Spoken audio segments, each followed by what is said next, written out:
Pourquoi n'avons-nous pas réussi à chasser nous-mêmes cet esprit? Nous-mêmes. Le nous-mêmes, c'est ça le péché. C'est ça qui amène le chrétien à baisser la garde. Moi-même, je suis quelque chose, je suis capable. Je réfléchis, je suis intelligent. On ne m'a pas envoyé, mon père ne m'a pas envoyé à l'école pour rien.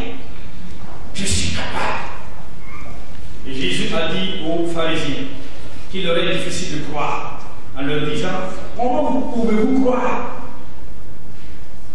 Comment pouvez-vous croire? Puisqu'ils sont suffisants, se disent capables de tout. Lorsque vous sentez que vous êtes capable de tout, c'est dans ce moment que la défaite intervient dans votre vie. Et votre impossible reste tenace devant vous et vous ne pouvez absolument rien. Et c'est la honte. Et l'ennemi va rire de vous. Et vous ne pourrez pas accomplir votre mission. C'est dommage. Ils ont baissé la garde. Mais Jésus, en disant race incrédule, c'est pourquoi il parle de la sorte. Jésus veut qu'il revienne à la foi authentique, la foi véritable, sans laquelle nul ne peut plaire à Dieu. Amen. La foi est très importante. Lorsque nous avons la foi, même si elle est petite, comme Jésus l'a dit, c'est alors que nous pourrons déplacer la montagne qui est devant nous. L'impossible deviendra alors possible, si nous avons la foi. Mais Jésus, vraiment, il est sévère dans ses propos. Il a dit: jusqu'à quand? Combien de temps encore dois-je vous supporter pendant que je vais à Jérusalem? Pendant que bientôt je vais mourir, ressusciter et partir vous laisser pour la mission. Où est votre foi? Et aujourd'hui, nous avons la grâce de Dieu encore davantage parce que l'Esprit de Dieu est répandu. Et nous avons l'Esprit de Dieu qui nous soutient. Mais le Seigneur peut toujours nous poser la question: jusqu'à quand? Combien de temps pourras-tu rester devant ce monstre ou bien cette montagne devant toi? Combien de temps tu vas considérer cette affaire-là, ce problème-là comme ton impossible? Et la foi. Nous allons examiner le deuxième point. Alors, le deuxième point, Jésus nous invite face à l'impossible à la prière. Nous savons quand nous venons ici que nous venons dans la maison de Dieu pour prier. Et quand nous sortons et qu'on nous demande, on dit qu'on est allé à la prière. Et tout le monde dit: ah, ils sont allés à la prière. Mais quelle prière? Est-ce que c'est la prière qui transforme la situation? Certainement, nous avons appris que Jésus lui-même priait. Nous avons également appris que les apôtres ont prié. Les premiers chrétiens ont prié. Et ces prières ont transformé les situations. Qu'en est-il de notre génération? Qu'en est-il de notre assemblée? Qu'en est-il de moi? Jésus nous invite face à l'impossible à la prière. Dieu dans sa parole nous fait maintes promesses. Notre foi est un don de Dieu. Et notre foi doit également nous pousser à prier celui qui nous a donné la foi, à prier celui qui nous a fait de belles promesses. Un théologien, R.A. Torrey, a pu dire: la prière est une des manifestations de notre impuissance et de notre dépendance de Dieu.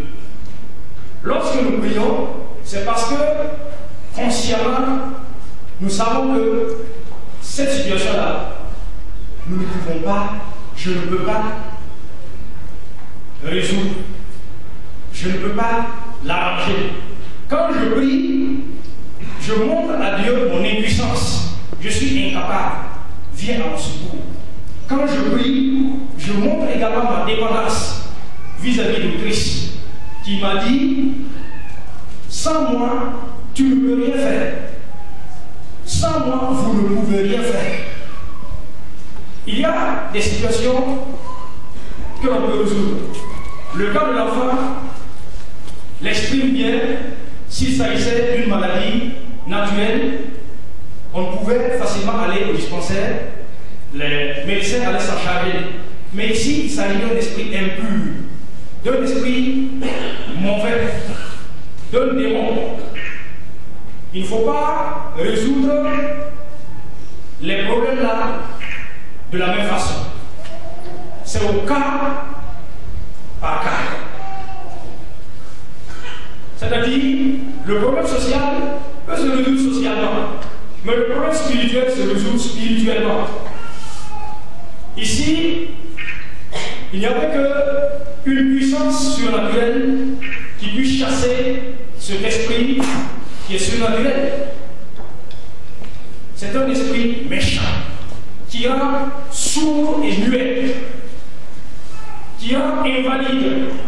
Et le père n'avait qu'un seul fils. C'est son fils unique. Il n'a pas le choix. Il faut qu'il cherche la solution à son problème. Sinon, toute sa vie, il va souffrir. Et l'enfant aussi va souffrir. Que va devenir cet enfant? Que pourra-t-il faire?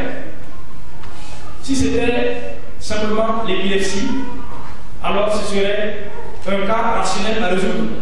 Mais il s'agit ici d'un esprit qui a l'origine. Alors, mes frères, chaque jour, nous faisons face à des situations où, consciemment, nous savons que ici, là, ce n'est pas à la portée de l'homme. Ce n'est pas l'homme qui peut résoudre ça. Il faut le spirituel. Il faut le Seigneur lui-même pour intervenir. Et le Seigneur est intervenu pour délivrer l'enfant. Mais le Seigneur interpelle ses disciples. Quand ils sont allés en privé, puisqu'ils étaient confus, ils ne pouvaient pas poser leurs questions devant le public. Ils étaient honteux, couverts de honte. Non seulement leur maître même les a repris, mais que disait le public? Alors, ils ont attendu sagement en privé. Quand Jésus était dans la maison, ils sont allés maintenant vers lui pour lui poser la question. Pourquoi n'avons-nous pu chasser cet esprit? Et Jésus va leur dire que ce cas-là, cet esprit-là, cette espèce, cette sorte, ne peut partir, ne peut sortir que par la prière. La prière est vraiment très importante. Lorsque nous prions, c'est là que les portes s'ouvrent, parce que Dieu vient à notre secours, nous qui reconnaissons que nous sommes incapables.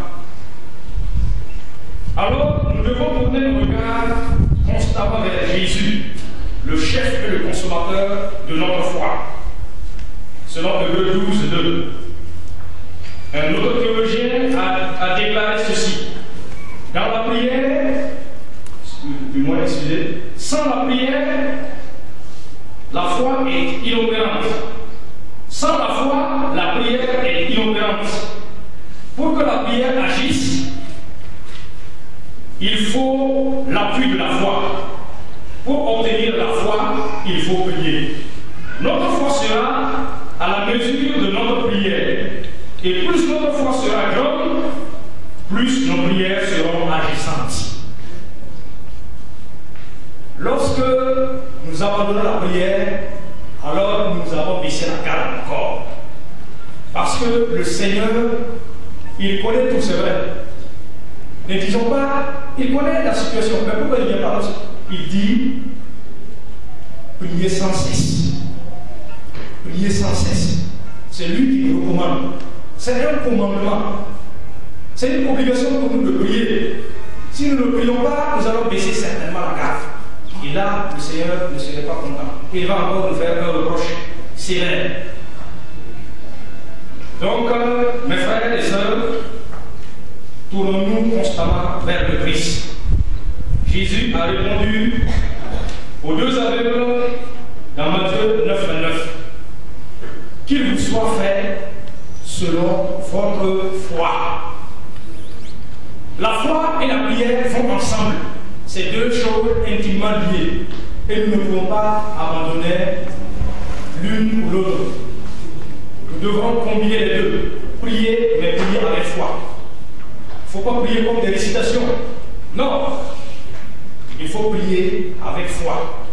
Quand on prie avec foi, le Seigneur répond.